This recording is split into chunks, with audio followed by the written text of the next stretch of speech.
ده فلتر بيقولك ايه اكتر حاجات بتقرفك. تمام، ففي حاجات بجد هعمل لها سكيب او هحطها في اي رقم، عشان بجد مش هقدر اقول اساميها لانها صعبة قوي. يعني ده dirty public toilets، يعني مش هينفع اقول لكم بالعربي يعني معناها ايه، بس رقم 2 مثلا من الحاجات اللي بتقرفني.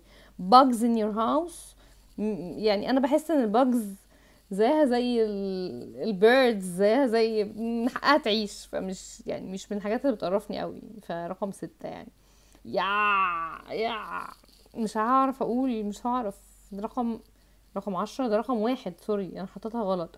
a bird dropping on you، لا عادي، ده بيقولك رزق، ده لما انت فاهم. فعادي. 9 food scraps. يا جماعة لا لا، ده فلتر وحش قوي. greasy dirty restaurant kitchen surface. يا ساتر يا رب، يا بجد. people spitting while talking، لا غصب عنهم والله، عادي يعني. dog poo. people people pee in the pool. خي overflowing trash cans.